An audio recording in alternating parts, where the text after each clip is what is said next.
চারিযুগে চারি ভগবান এই ধরায় হইয়া অধিষ্ঠান, যা যা ছিল প্রয়োজন একে একে সব দিয়ে গেল।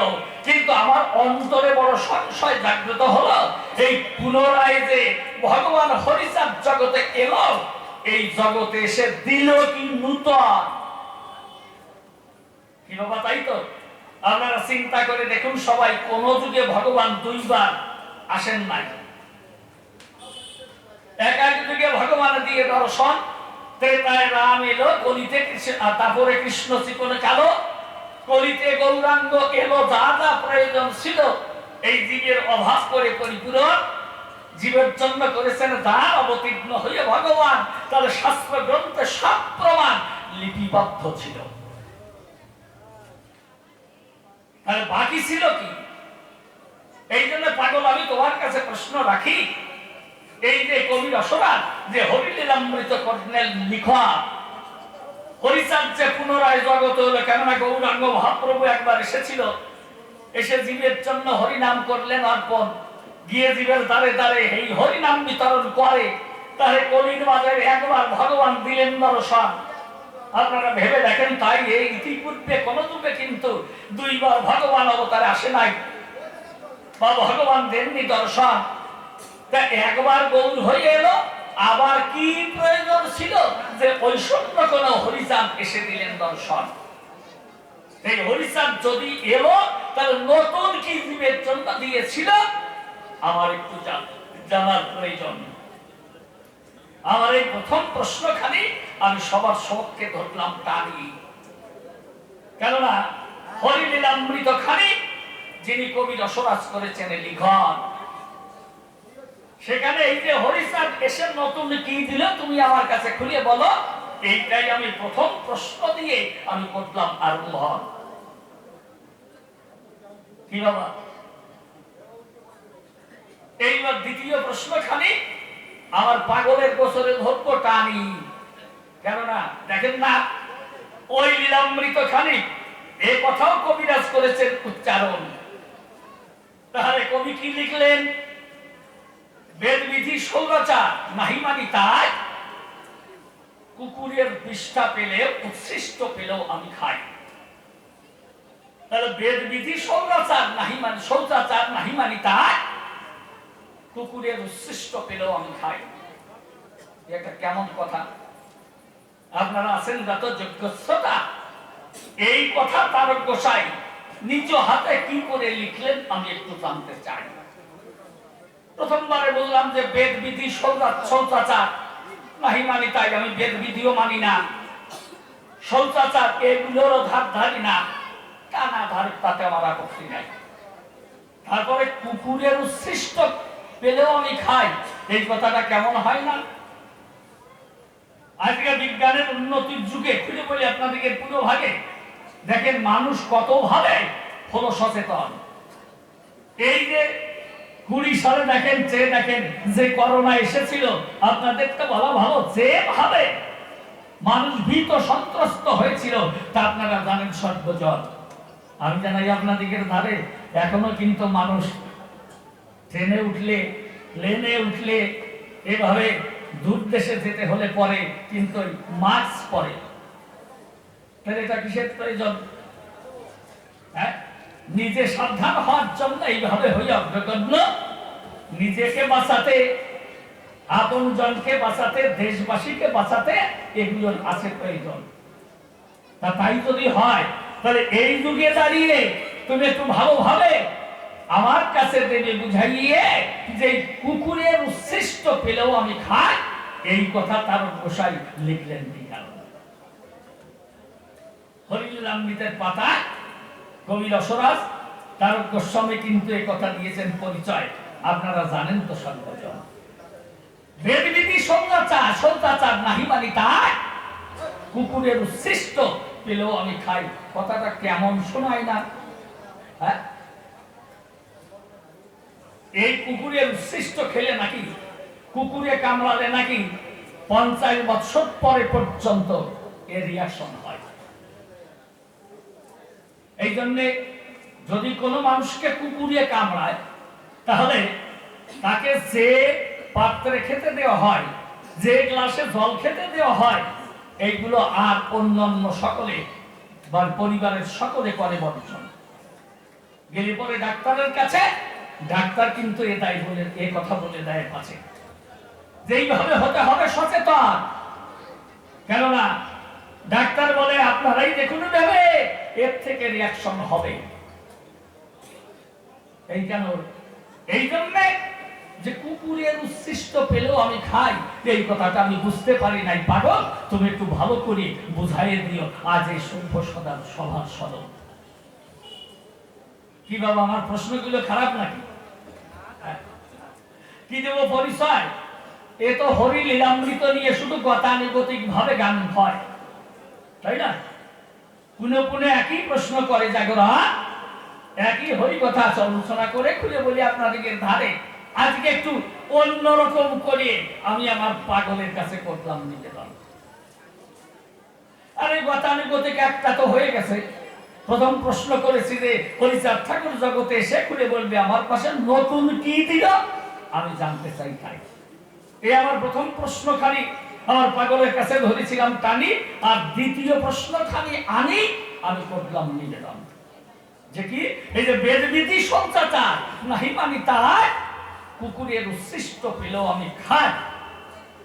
এই কথাটা ভালো বুঝতে পারি নাই বাবা, তুমি একটু ভালো করে বুঝিয়ে দিও আজ সকলের স্মরণ। এইবার তৃতীয় প্রশ্নে যাব, আমার মনের মধ্যে আছে ভাবো।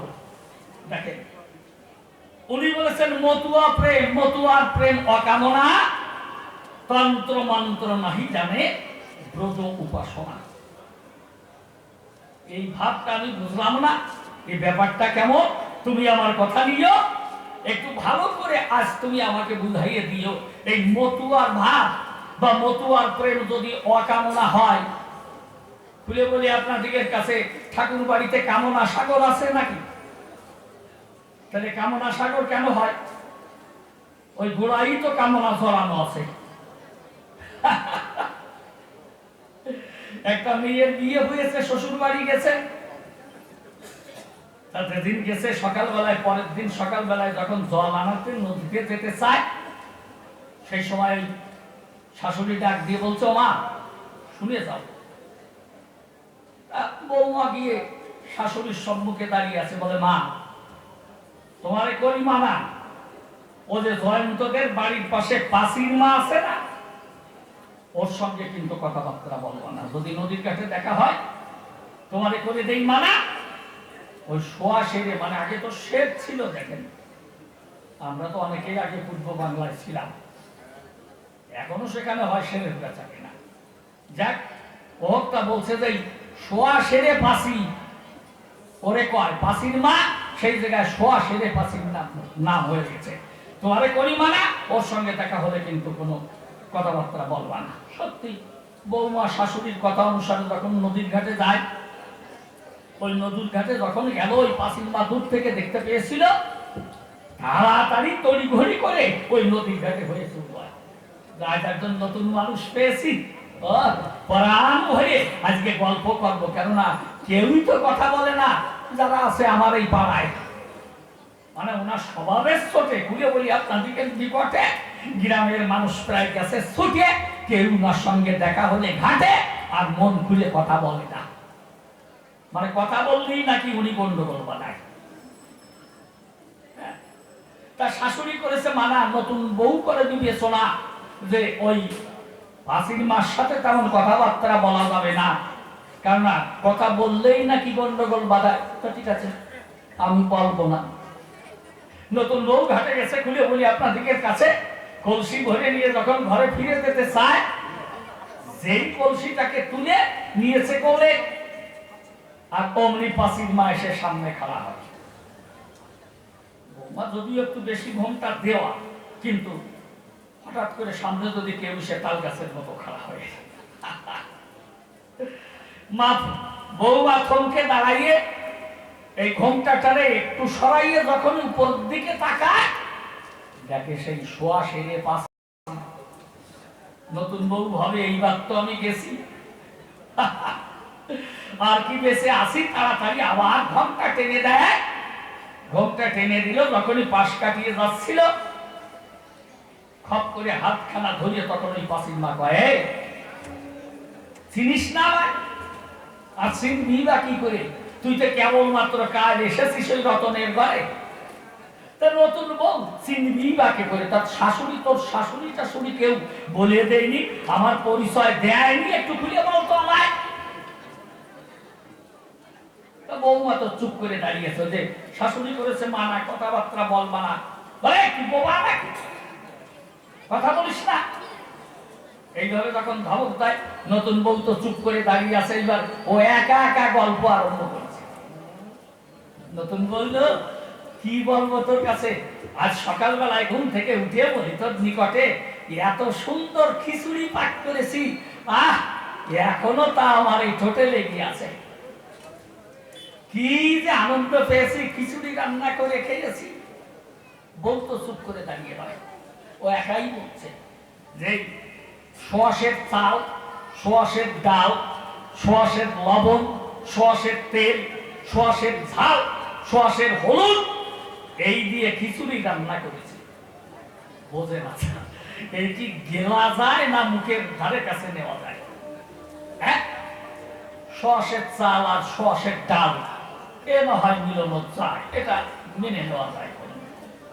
তোর সাথে সোয়াশের তেল, সোয়াশের হলুদ, সোয়াশের ঝাল এ দিয়ে কি করে মিলায়? আর তাই গেলা যায়? নতুন বউ তো কিছু কয় না।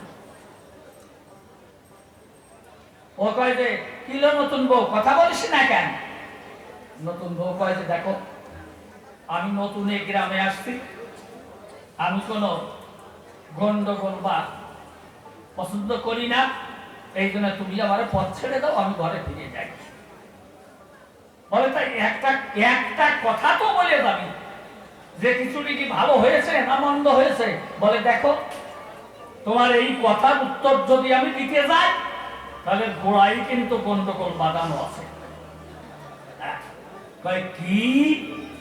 কি রকম গন্ডগোল আছে? নতুন বউ কয় পাশির মার কাছে যে কেন সোয়াশের চাল, সোয়াশের ডাল এ না হয় মিলে খাওয়া যায়? তাই বলে ওর ভিতরে যদি সোয়াশের তেল, সোয়াশের ঝাল, সোয়াশের হলুদ, সোয়াশের লবণ, আচ্ছা বাবা এই কি খাওয়া যায় জীবনে কোনোদিন?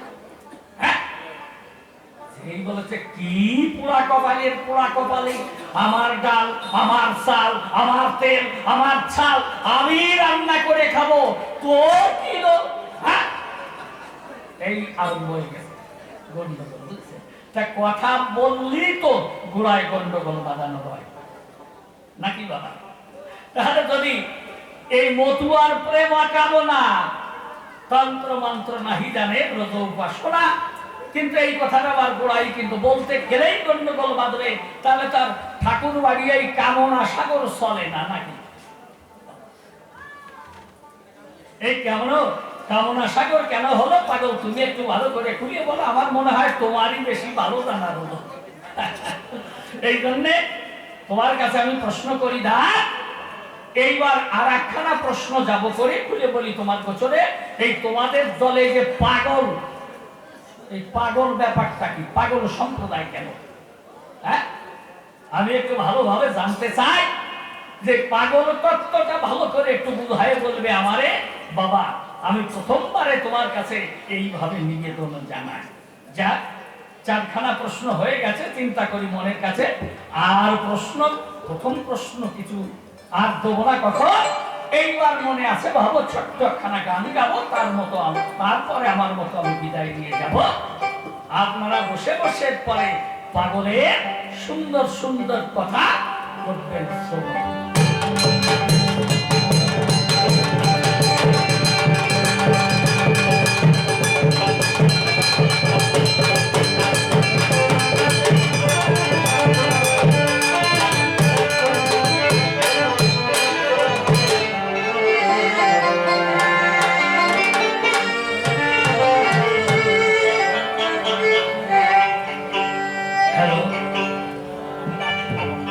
মাইক তো এসছে আর ভালো হলো না,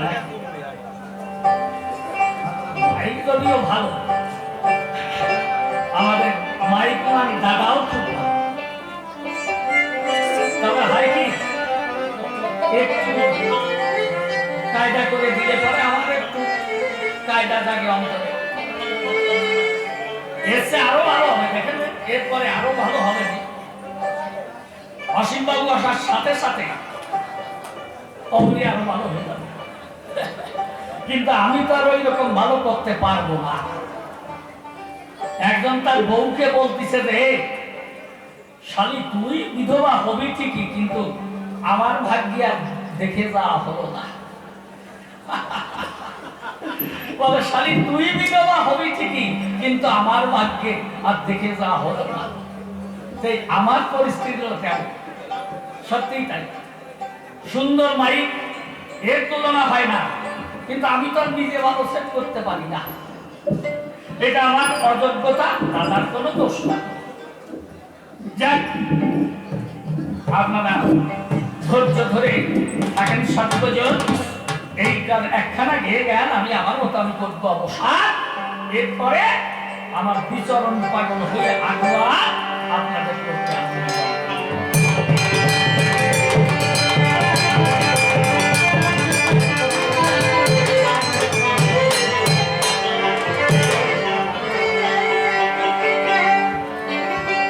আমার ব্যথা ভরা প্রাণের কথা কেউ না শোনে যদি,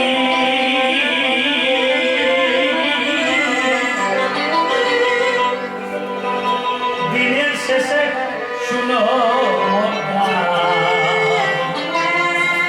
ও গো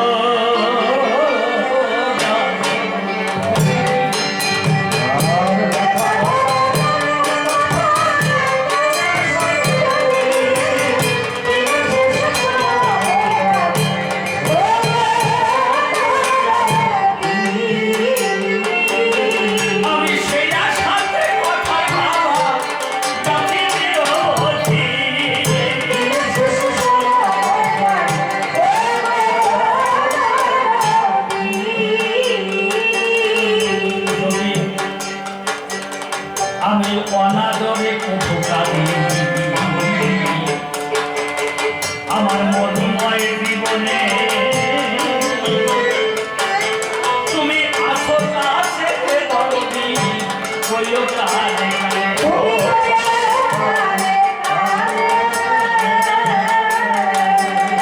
তুমি অনাদরে কত কাঁদি, আমার মধুময় জীবনে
আমার কিছু না, শত দুঃখের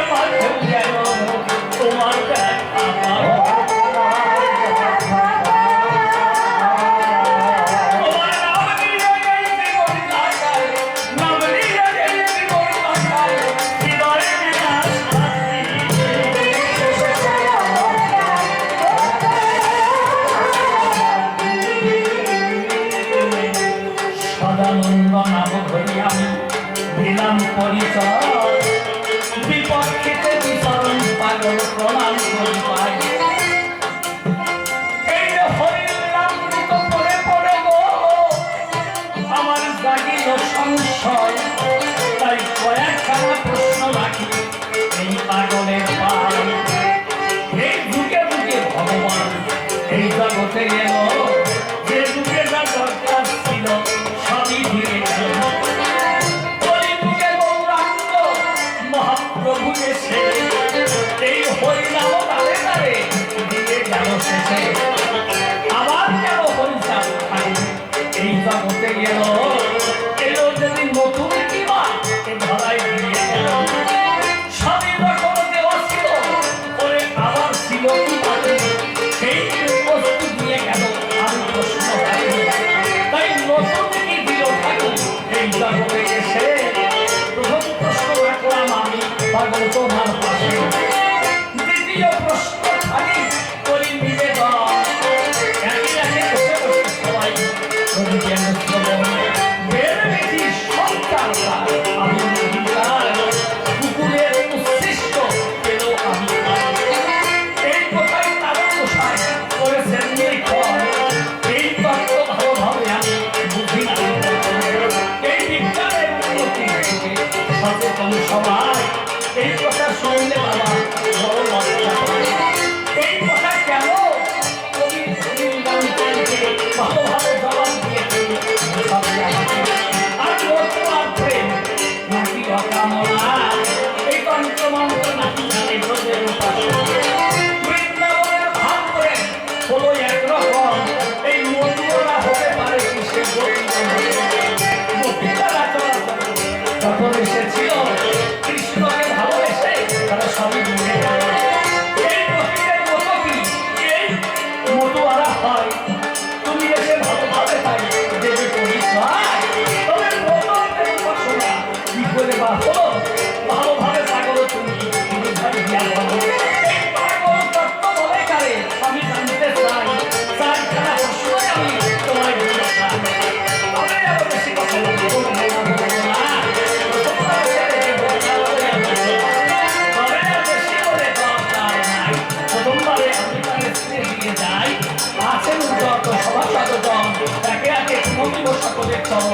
সকলে আশীর্বাদ করিবেন আমারে বৃন্দাবন ভাস্করী কবি সাগরে। সবাই আছেন যত মহাপ্রী জাতি, আপনাদের চরণে ঐন্যের প্রতি মায়েদের কাছে কিন্তু দুটি গুণ আছে। বিড়ালির কাছে তার প্রমাণ পাওয়া গেছে, বিড়াল যদি বাচ্চাটিকে মুখের ভিতর করে দন্তের আঘাত কিন্তু লাগে না শরীরে, আবার কিন্তু ওই মুখে দুর্বটে ভাবে হাত কিন্তু চলায় যায় হতায় সেরে। তেমনি কাম ভাব নিয়ে যখন মায়ের কাছে যায় এমনি ভাবে ঘাট মুটকায় রক্ত খায়। সন্তান যখন মায়ের কাছে গেল বা সর্বপ্রেমে সন্তানের দোয়া খেলো, আমিও কিন্তু মাকে আপনাদেরই ছেলে এবং সন্তান মনে করে